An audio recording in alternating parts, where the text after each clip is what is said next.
Hallelujah, praise the lord. ఈరోజు మన లేఖన భాగము యోహాను సువార్త 9వ అధ్యాయము 18వ వచనం చదువుకుందాం. వాడు గుడ్డివాడయుండి చూపు పొందినని యూదులు నమ్మక చూపు పొందిన వాని తల్లిదండ్రులను పిలిపించాను. ఆమేన్. దేవునికి స్తోత్రం. హల్లెలూయా, ప్రైజ్ ది లార్డ్. షాలోమ్, మారనాథ. మీ అందరికీ ప్రత్యేకమైన వందనాలు తెలియజేస్తున్నాను. శాంతి టీవీలో ప్రసారం అవుతున్నటువంటి ఆయన హెచ్చవలసినది అనేటువంటి ఈ అనుదిన ఆత్మీయ కార్యక్రమ వీక్షకులైన మీ అందరికీ, ఆత్మీయ బంధువులైన మీ అందరికీ నా హృదయపు లోతుల్లోంచి ప్రత్యేకమైన వందనాలు తెలియజేస్తున్నాను. మీరందరూ క్షేమంగా ఉన్నారా? మీ దయచేసి మీ ప్రార్థన మనవులు పంపించాల్సిందిగా కోరుతున్నాం. మీ కొరకు మేము ప్రార్థన చేస్తున్నాం. దేవుడు మీ జీవితాల్లో గొప్ప కార్యాలు చేస్తూ ఉన్నాడు. ఆయన ఇంకనూ చేస్తాడు. ఆయన లెక్కలేని మితి లేనటువంటి గొప్ప కార్యములు చేసేటువంటి దేవుడు. మనం ఆరాధించేటువంటి దేవుడు జీవము కలిగిన దేవుడు, జీవము లేని దేవుడు కాదు, నిర్జీవుడైన దేవుడు కాదు, సజీవుడైనటువంటి దేవుడు, పునరుత్థానుడైన దేవుడు. మరణం మీద, రోగం మీద, ప్రకృతి మీద, మన మీద, అన్నిటి మీద, సమస్తం మీద అధికారం కలిగిన వాడు. అటు దేవుణ్ణి స్తుతిస్తూ ఆ దేవుని బిడ్డలుగా మనం మార్చబడ్డాం. మనం మారామని కాదు, ఆయన మార్చుకున్నాడు. దేవుని స్తోత్రం. హల్లెలూయా. సమయంలో మనం దేవుని వాక్యాన్ని ధ్యానించుకుందాం. దయచేసి మీ ప్రార్థన మనవులు పంపించినట్లయితే అవకాశాన్ని బట్టి మన సందేశానికి ముందుగా వాటి కొరకు కూడా మనం ప్రార్థించడానికి ప్రయత్నం చేస్తాం. అవకాశాన్ని బట్టి 1-2 లేదా 2-3 ప్రార్థన రిక్వెస్ట్లు, వాటితో మనం ప్రభు సన్నిధికి వస్తాం. దయచేసి జ్ఞాపకం చేసుకోండి, ఈ నెలలో 28, 29 తేదీలో 2 రోజులు నేను హైదరాబాద్లో ఉంటాను. నాతో పాటు పాస్టర్ కె ప్రసాద్ గారు విజయవాడ, అంతేకాకుండా పాస్టర్ జి ప్రభుకుమార్ గారు విజయవాడ, వారిద్దరు నాతో కలిసి వస్తున్నారు. 2 రోజులు 4 మీటింగ్స్ ఏర్పాటు చేయబోతున్నాం. కనుక ఈ పరిచర్య కొరకు ప్రత్యేకంగా ప్రార్థించాల్సిందిగా కోరుతున్నాం. స్తోత్రం. హల్లెలూయా. ఇప్పటి వరకు ప్రభు కృపను బట్టి 988 మెసేజ్లు ఇవ్వడానికి ప్రభు సాయం చేశాడు. అన్ని యోహాను సువార్త నుంచి 3 సంవత్సరాలుగా, 2.5 సంవత్సరాలు దాటింది, 3 సంవత్సరాలుగా ఒకే సువార్తలో నుంచి మనం కొన్ని విషయాలు ఆలోచిస్తూ ఉన్నాం. 879 వచనాలు ఉన్నటువంటి 21 అధ్యాయాలు ఉన్నటువంటి సువార్తలో నుంచి, 4వ సువార్త అయినటువంటి యోహాను సువార్తలో నుంచి సుమారు 1100కు పైగా మెసేజ్లు, 1100 మెసేజ్లు మనం వినబోతున్నాం. శాంతి టీవీలో ఉండబోతున్నాయి. దేవుని స్తోత్రం. హల్లెలూయా, స్తోత్రం. నిన్నటి ఎపిసోడ్లో మనం రూపాంతరాన్ని గురించి మాట్లాడుకున్నాం. ఎలాంటి వాడు ఎలాగ మారాడు, ఎలా ఉండాల్సిన వాళ్ళం మనం ఎలా అయ్యాం, పాపపు బురదలో ఉండి పొర్లాడుతూ కంపు కొట్టుకొని ఉండాల్సినటువంటి దుర్వాసన కలిగి ఉండాల్సిన మనం ఇప్పుడు మన పరిస్థితి మారిపోయింది. మనం ఇప్పుడు క్రీస్తనే బండ మీద నిలబడ్డాం, స్థిరపరచబడ్డాం, మనం శుభ్రం చేయబడ్డాం, మనం కడగబడ్డాం. దేవునికి స్తోత్రం. హల్లెలూయా. మనలో చేంజ్ వచ్చింది, మనం మారాం. భౌతికంగా మారామని కాదు, ఆత్మీయంగా మారాం, మానసికంగా మారాం, మన ఆలోచన విధానాలు కూడా మారాయి. వాక్యం మనకు అందుబాటులో ఉంది, వాక్యాన్ని ధ్యానిస్తున్నాం, చదువుతున్నాం, నేర్చుకుంటున్నాం. కాబట్టి దీని ద్వారా మన ఆలోచన విధానంలో మార్పులు వచ్చేసాయి. Word of God is changing hour aspects, changing hour perspectives. మనకున్నటువంటి అభిప్రాయాలు, దృక్పథాలని దేవుని వాక్యం మారుస్తూ ఉంది. దేవునికి స్తోత్రం. హల్లెలూయా. మన నారో మైండెడ్నెస్లో నుంచి, మన సంకుచిత స్వభావాల్లోంచి స్వర్గపు ఆలోచనలోకి మనం వస్తున్నాం. దేవుని స్తోత్రం. హల్లెలూయా. ఎంతకాలం నారో మైండెడ్గా ఉంటాం? నారో మైండెడ్గా ఉండడం దేవుని చిత్తం కాదు. బ్రాడ్ మైండెడ్గా ఉండడం దేవుని చిత్తం. విశాల దృక్పథం కలిగి ఉండడం దేవుని చిత్తం. దేవునికి స్తోత్రం. హల్లెలూయా. నిన్నటి ఎపిసోడ్లో రూపాంతరం గురించి మాట్లాడుకున్నాం. 4 విధాలుగా అతని జీవితంలో కనిపించిన రూపాంతరం అని చెప్పుకున్నాం. 1, అతను సాక్షిగా మార్చబడ్డాడు. He was transformed as a witness. ఇలా చెప్పినప్పుడు ఒక మనిషి గురించి సువార్తలో మనకు రాయబడిన విషయం, యేసు ప్రభు చెప్పాడు, ఇది ఎవరితో చెప్పొద్దు, బహిరంగంగా చెప్పొద్దు. Don't make it as a public issue, public టెస్టిమనీగా చేయొద్దు. ఒక పని చేయి, ఒకవేళ నీకు అంతగా చెప్పాలనిపిస్తే నీ ఇంటి వాళ్ళతో, మీ ఫ్యామిలీ మెంబర్స్తో, లేకపోతే నీ భార్యతో, లేకపోతే నీ బిడ్డలతో, లేకపోతే మీ తండ్రి గారితో, అంతే, జస్ట్ లిమిటెడ్ పీపుల్తో, ఫ్యూ పీపుల్తో షేర్ చేయమని చెప్పాడు. కానీ అతడు ఏకంగా 10 పట్టణాల్లోకి వెళ్ళి 10 పట్టణాల ప్రాంతంలోకి, 10 పట్టణాల కాలనీకి, లేకపోతే ఏరియాకి, ఆ లొకేషన్లో తను సువార్త ప్రకటించాడు. తనకేదో సువార్త తెలుసని కాదు, అతను సువార్తలో అనుభవజ్ఞుడని కాదు, ట్రైనింగ్ ఏదో ఉందని కాదు. అతను చెప్పిన సువార్త ఒకటే, నన్ను ఒక వ్యక్తి బాగు చేశాడు, అదే దట్స్ ఎ గాస్పల్. బాగు కాని నన్ను, ఎవరూ బాగు చేయలేని నన్ను ఒక ఆయన బాగు చేశాడు, that's all, that's a gospel. ఎవరూ రక్షించలేని నన్ను ఒక ఆయన రక్షించాడు, దట్స్ ఎ గాస్పల్. దేవునికి స్తోత్రం, హల్లెలూయా. మనల్ని ఎవరు బాగు చేయలేరు, మనల్ని ఎవరు సాధు చేయలేరు, మనల్ని ఎవరు మృదువు చేయలేరు. కానీ మనల్ని ఎవరో మెత్తగా చేశారు, మృదువుగా మార్చారు. ఆ వ్యక్తి ఎవరో కాదు, మన ప్రభు అయిన యేసుక్రీస్తు. ఆయన బట్టి నేను దేవుని నామాన్ని మహిమపరుస్తున్నాను. హల్లెలూయా, స్తోత్రం. అతడు సాక్షిగా మార్చబడ్డాడు, రూపాంతరం చెందాడు. రెండవదిగా అతడు సాగిలపడువానిగా, వర్షిపర్గా మారాడు. అతడు విట్నెస్గా మారాడు, వర్షిపర్గా మారాడు. మూడవదిగా అతడు సత్యాన్వేషిగా మారాడు. మీరు కూడా ఆయన శిష్యులుగా మారుతారా? హలో, ఉన్న విషయం చెప్పండి సార్, తప్పే ఉంది. మేము మోషే శిష్యులం అని చెప్పేసి మీరు అవి చెప్పడం దేనికి? వద్దు, ఆయన పక్కన పెట్టేసేయండి. మీరు ఎవరో శిష్యులో మనకి ఇప్పుడు అనవసరం. కానీ ఆయన శిష్యులుగా మారబోతున్నారా? ఇప్పటి వరకు రక్షణకు ముందు రకరకాల వ్యక్తుల యొక్క శిష్యులంగా మనం ఉండిపోయాం. ఇంజనీర్లో, లేకపోతే లాయర్లో, లేకపోతే ఇంకా ఎవరో టీచర్స్ యొక్క శిష్యులుగా మారాం. కానీ రక్షింపబడిన తర్వాత మనకో ప్రభువు ఉన్నాడు, మనకో తండ్రి ఉన్నాడు, మనకో బోధకుడు ఉన్నాడు. దేవుని స్తోత్రం. మన అధ్యాపకుడు, మన ఉపాధ్యాయుడు, మన టీచర్ ఒక ఆయన ఉన్నాడు. మనల్ని సర్వసత్యములోకి తీసుకొని పోయి నడిపించేటువంటి ఒక బోధకుడు ఉన్నాడు, ఒక పరమ బోధకుడు ఉన్నాడు. దేవుని స్తోత్రం, హల్లెలూయా. కనుక మనం ఆలోచించిన విషయం, అతడు సత్యాన్వేషిగా మారాడు. సమాచారం తెలుసుకోవాలనే తాపత్రయం అతనిలో ఏర్పడింది. తెలుసుకోవాలి, సంగతులు తెలుసుకోవాలి, ఒక కన్క్లూజన్కి రావాలి, సందిగ్ధావస్థలో ఉండకూడదు. I should come to an conclusion, ఒక కన్క్లూజన్కి కంపల్సరీగా రావాల్సిందే. స్తోత్రం. డైలమాలో ఉండడం ఆయనకి ఇష్టం లేదు. దేవుని స్తోత్రం. ఒక కన్ఫ్యూజన్లో ఉండడం ఆయనకి ఇష్టం లేదు, క్లారిటీలో ఉండడం అతనికి ఇష్టంగా మారింది. చెప్పండి సార్, పర్లేదు, నో ప్రాబ్లం, నేను ఎవరు చెప్పలేండి అన్నట్టుగా అతను మాట్లాడాడు.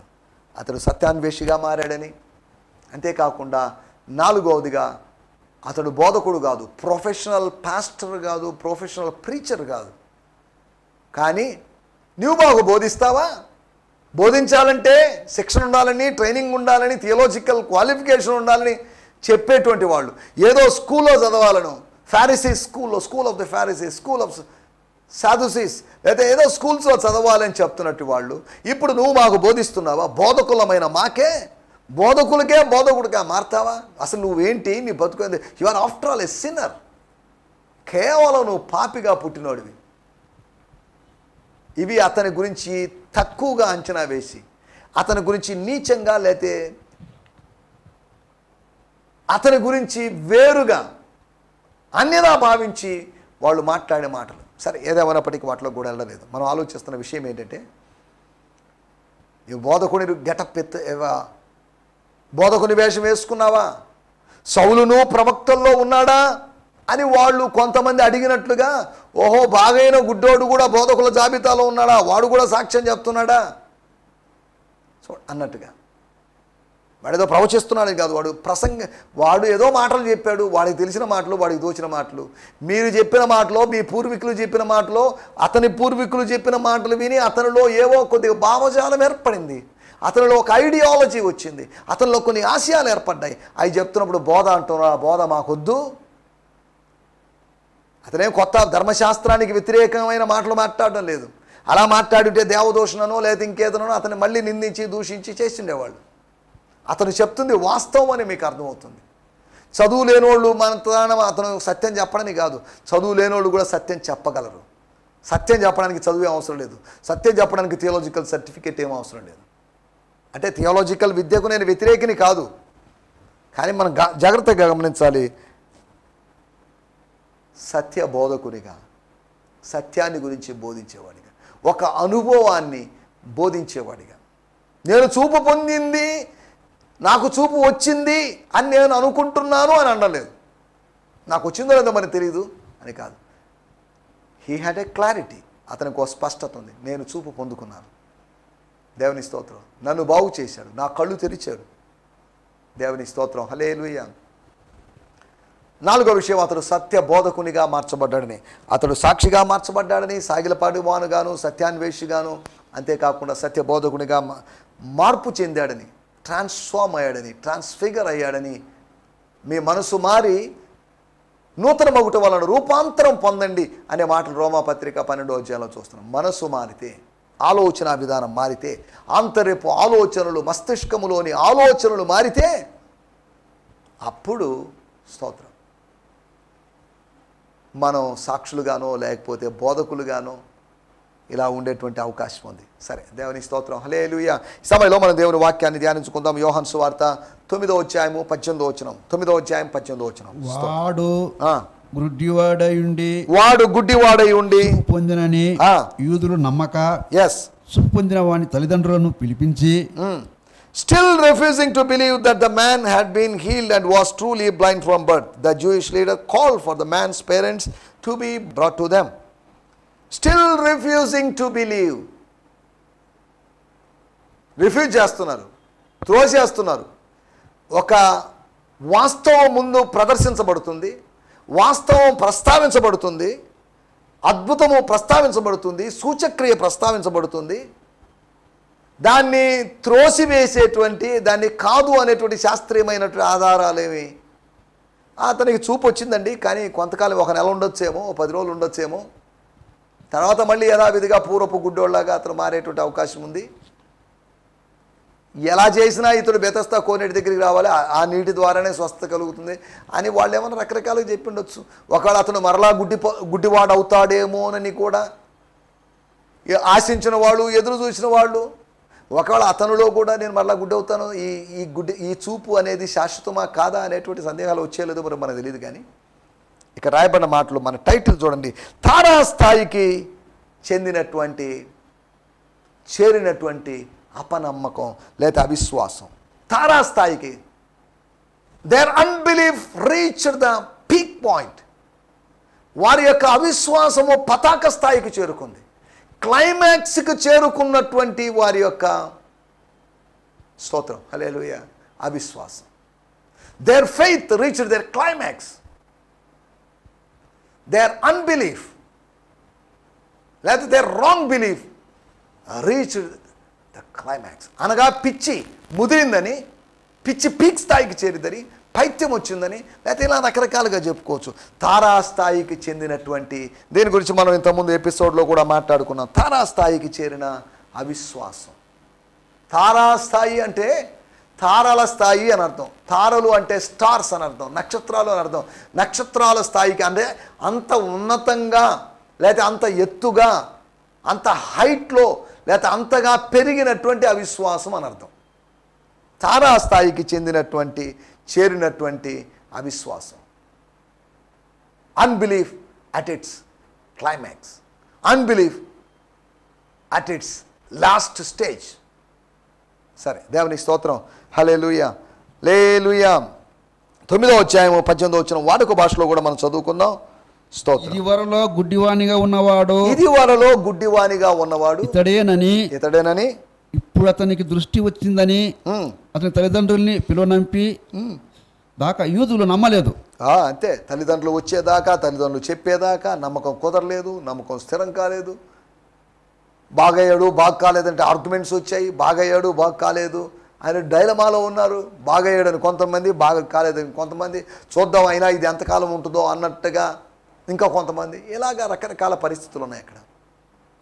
స్తోత్రం. వాళ్ళు నమ్మలేదు, దే డిడ్ంట్ బిలీవ్. 18వ వచనంలో రాయబడింది, వాడు గుడ్డివాడై ఉండి, ఓకే, వాడు గుడ్డివాడై ఉండి చూపు పొందెనని యూదులు నమ్మక. చూపు పొందెనని యూదులు నమ్మలేదు. స్తోత్రం. హల్లెలూయా. వాడు మాట్లాడడం లేదు, మాట్లాడుతున్నాడని కాదు, నమ్మలేదని కాదు, మాట్లాడుతున్నాడని నమ్మలేదు అని కాదు, లేకపోతే వాడికి ఒక తల్లిదండ్రులు ఉన్నారనో, వాడికి పేరెంట్స్ ఉన్నారనో నమ్మలేదని కాదు. వారు నమ్మలేదు, చూపు పొందెనని నమ్మలేదు. వాడి జీవితాంతం గుడ్డోడుగానే చూడాలనుకున్నారు, వాళ్ళు జీవితాంతం గుడ్డోడుగానే ఉంటాడనుకున్నారు. కానీ సడన్గా ఏదో జరిగింది. మన గురించి కూడా లోకం మనం జీవితాంతం అదే విధానంలో ఉంటాం అనుకుంటాం. కానీ దేవుడు కార్యం చేసినప్పుడు మన జీవన విధానం మారింది, మన లైఫ్ స్టైల్ చేంజ్ అయిపోయింది, మనం కొత్త మనిషిగా నూతనమైన వ్యక్తిగా మనం మారుతున్నాం. సరే, దేవుని స్తోత్రం, హల్లెలూయా. మనం ఆలోచిస్తున్న విషయాలు తారాస్థాయికి చెందినటువంటి అపనమ్మకం. 5 విషయాల్లో ఉన్నటువంటి అపనమ్మకాన్ని గురించి మీకు జ్ఞాపకం చేస్తాను. 9వ అధ్యాయం 18వ వచనంలో వారు జరిగినటువంటి స్వర్గపు క్రియను, సత్క్రియను నమ్మలేదు. They didn't believe the good work or the sign or the wonder. జరిగినటువంటి అద్భుతము, ఆశ్చర్య కార్యాన్ని వాళ్ళు నమ్మలేదు. సత్క్రియను నమ్మని వాళ్ళు, సత్క్రియలు చేయని వాళ్ళని కాదు, సత్క్రియలు వాళ్ళకున్నాయి, వాళ్ళు చేస్తున్నారు. కానీ ఒక మనిషిలో స్వర్గము ద్వారా జరిగినటువంటి సూచన లేదా సత్క్రియ, చూపు అనుగ్రహించబడ్డం, గుడ్డితనం పోవడం అనేటువంటి అద్భుతం, దాన్ని నమ్మలేదు. ఒకటి, వారు సత్క్రియను నమ్మలేదు. సత్క్రియ ఎవరు చేశారు? యేసు చేసిన సత్క్రియ. సత్క్రియ అంటున్నప్పుడు ఇక్కడ భోజనాలు లేదా బట్టలు పంచడం వాటి గురించి కాదు నేను మాట్లాడుతుంది. సత్క్రియను నమ్మలేదు అంటే ఏ సత్క్రియ? వాడి కన్నులు తెరవబడ్డం. బెతస్తా ద్వారా కాదు, సిలోయేము కోనేటి ద్వారా కార్యము జరగడం అనేది వాళ్ళు నమ్మలేదు. ఒకటి, వాళ్ళు సత్క్రియను నమ్మలేదు. రెండో విషయాన్ని నేను మీకు జ్ఞాపకం చేస్తాను. యోహాను సువార్త 9వ అధ్యాయం 17వ వచనం. కాబట్టి వారు మరలా ఆ గుడ్డివానితో, అతడు నీ కన్ను తెరిచినందుకు నీవు అతని గూర్చి ఏమనుకుంటున్నావని. 15 వాడు ఎలాగూ చూపు పొందినా వాని గురించి పరిశీలు కూడా వాడిని మరలా అడుగ్గా, వాడు నా కనుల మీద ఆయన బురద ఉంచగా నేను కడుక్కొని చూపు పొందుతానని వాడితో చెప్పాను. స్తోత్రం. 27వ వచనం. ఇందాక మీతో చెప్పి తిని గాని మీరు వినకపోతిరి, మీరు ఎందుకు మరలా వినగొడుచున్నారు? మీరును ఆయన శిష్యులగుటకు కోరుచున్నారా ఏమి అని వారితో నేను. లేదా 17వ వచనంలో కూడా చూస్తే, వాడు మరలా ఆ గుడ్డివానితో, అతడు నీ కనులు తెరిచినందున నీవు అతని గురించి ఏమనుకుంటున్నా అడగా, వాడు ఆయన ఒక ప్రవక్త అని చెప్పాడు. లేదు అంటే మనం ఇంకా కొద్దిగా మనం ఆలోచిస్తే అసలు ఏం జరిగింది బాబు అనడానికి 15వ వచనంలో రాయబడింది, వాడు నా కన్నుల మీద ఆయన బురద ఉంచగా నేను కడుక్కొని చూపు పొందింది. సాక్ష్యం. ఒకటి, వారు సత్క్రియను నమ్మలేదు. రెండోది, సాక్ష్యాన్ని నమ్మలేదు. కొంతమంది సాక్ష్యాలు నమ్మరు, అవేదో కట్టుకథలండి, పెట్టకథలండి అనుకుంటారు. సాక్ష్యాలు అంటే జీవిత అనుభవాలు. స్వర్గం సహాయంతో ఒక సాధారణమైనటువంటి మనిషి జీవితంలో జరిగిన కార్యాలు సాక్ష్యాలు. దేవుని స్తోత్రం. మనం ఆలోచిస్తున్నట్టు మాట ఏంటంటే, యూదులు నమ్మక, చూపు పొందిన నమ్మక, సత్క్రియను నమ్మలేదు. రెండవది, సాక్ష్యాన్ని నమ్మలేదు. ఇప్పుడు రండి 17వ వచనానికి వచ్చేద్దాం. 17వ వచనంలో రాయబడింది, వాడు ఆయన, స్తోత్రం, ఒక ప్రవక్త. He is a prophet of God. నబీ అనగా పాత నిబంధనలో ఏ విధంగా ప్రవక్తలు ఉన్నారో అటువంటి ఒక ప్రవక్త.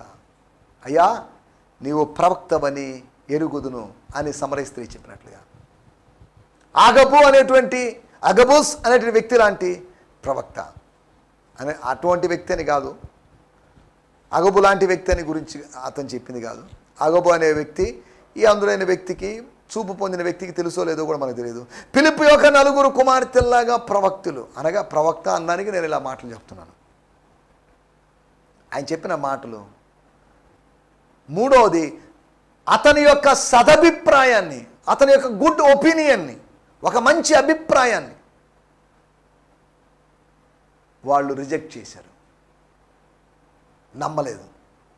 వాడి అభిప్రాయం మనం అడిగాం, పొరపాటున అడిగాం, వాడు ఏదో చెప్పాడు, అయినా దాన్ని నమ్మాలని రూల్ ఏముంది, నమ్మాల్సిన అవసరం లేదుగా అన్నట్టుగా వాళ్ళు ప్రవర్తించారు. ఒకటి, వారు సత్క్రియను నమ్మలేదు. రెండోది, సాక్ష్యాన్ని నమ్మలేదు. మూడోది, సదభిప్రాయాన్ని నమ్మలేదు. మంచి అభిప్రాయాలను కాదు, చెడు అభిప్రాయాలను నమ్ముతుంటాం. మంచి మాటలను కాకుండా చెడు మాటలనే నమ్ముతుంటాం. ఇది మానవుల పరిస్థితులు. మంచి వాటిని నమ్మరు, చెడ్డ వాటిని నమ్ముతుంటారు. 4వ విషయాన్ని నేను మీకు జ్ఞాపకం చేస్తాను. 9వ అధ్యాయము 27 మరియు 28 వచనాలు. యోహాను సువార్త 9వ అధ్యాయం 27. ఇందాక మీతో చెప్పి తిని కానీ మీరు వినకపోతే, మీరు వినలేదు. మీరు వినలేదంటే మీరు పట్టించుకోలేదు, మీరు నమ్మలేదు. విన్నారు, చెవులుండి వింటున్నారు, కానీ దాన్ని మనసులోకి దింపుకోలేని పరిస్థితిలో ఉన్నారు. మీరెందుకు మరలా వినగోరుచున్నారు? మీరును ఆయన శిష్యులగుట కోరుచున్నారా అని వారితో అనెను. వారు నీవే వాని శిష్యుడవు, మేము మోసే శిష్యులము. దేవుని స్తోత్రం. నువ్వు వాడి శిష్యుడివి, వాడు ఇంకా శిష్యుడు కాలేదు. శిష్యుడు అవుతాడు, శిష్యుడు అయ్యే అవకాశం ఉంది, ఆయన వెంబడించే అవకాశం ఉంది. కారణం ఏంటంటే ఆయన గురించి అంటే అన్వేషణలో వీడున్నాడు. నన్ను కడుక్కొని చూపు పొందమని చెప్పాడే, సిలోయము కోనేటికి వెళ్ళి కడుక్కోమని చెప్పాడే. ఎక్కడతను ఎక్కడున్నాడు ఆయన? నా జీవితంలో ఇంత కార్యం చేసినప్పుడు ఆయన్ని కలుసుకోలేకపోతే ఎలాగా, కలుసుకొని ఆయన్ని నమస్కరించకపోతే ఎలాగా అని భావించి ఆయన కోసం వీడు అన్వేషిస్తున్నాడు. ఒకరోజు అనుకోకుండా వెతకబోయిన తీగ కాలికి తగిలింది అన్నట్టుగా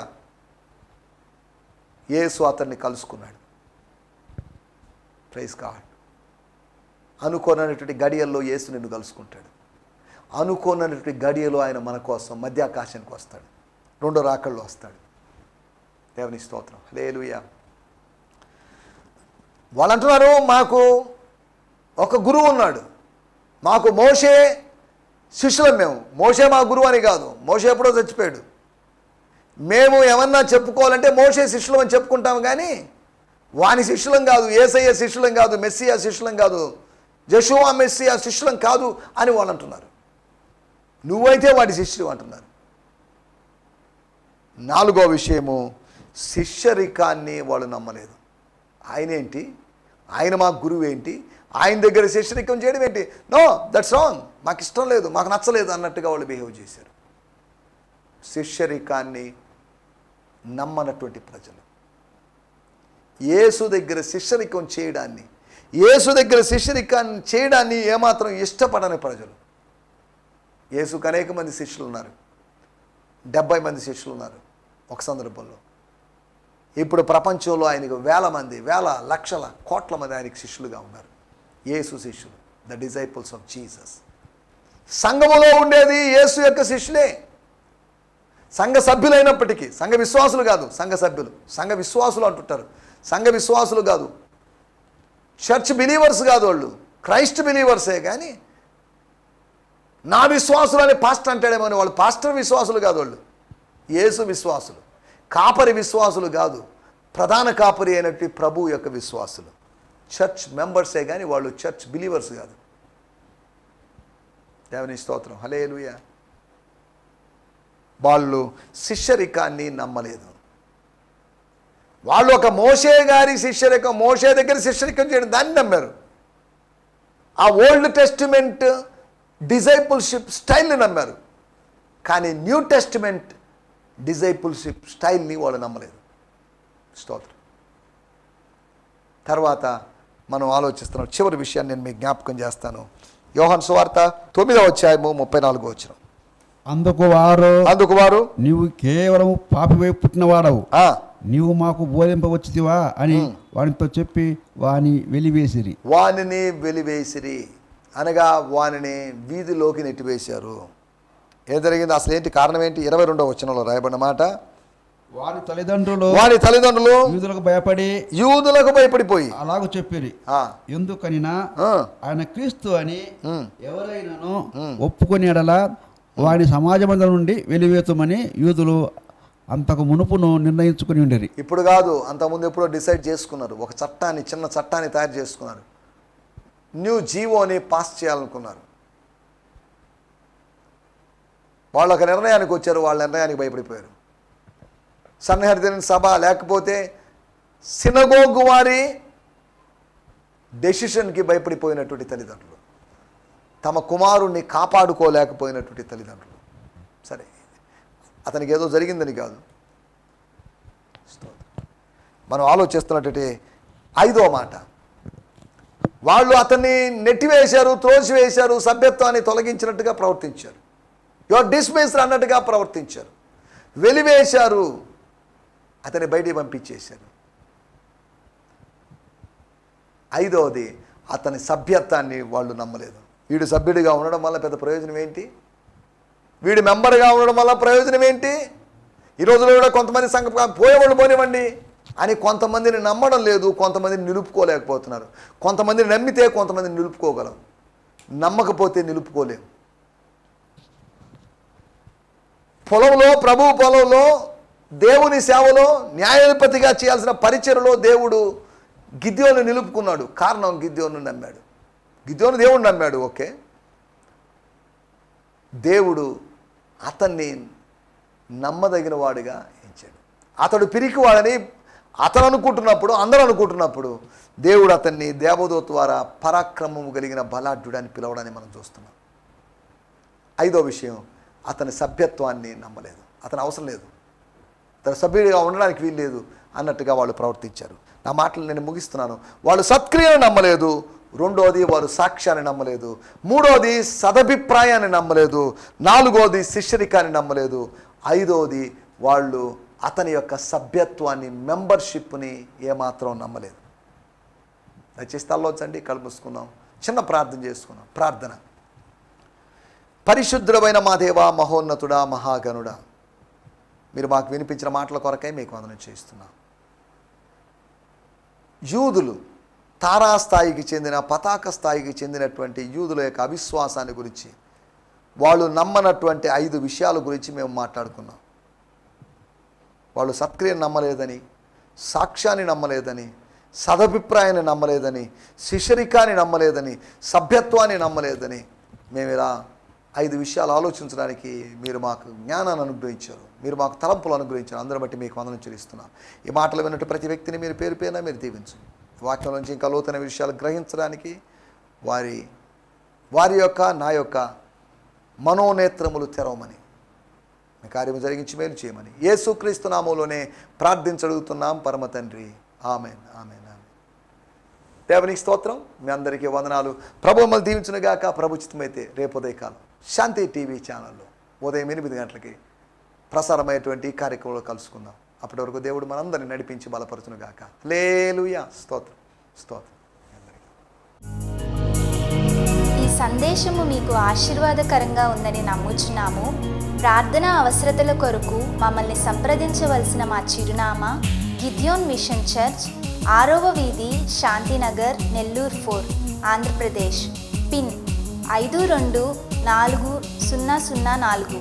మా ఫోన్ నంబర్లు 7036443613 మరి ఒక నంబర్ 9392293010. మా ఈమెయిల్ ఐడి gfihmi2015@gmail.com. దేవుడు మిమ్మును ఆశీర్వదించునుగాక. ఆమేన్.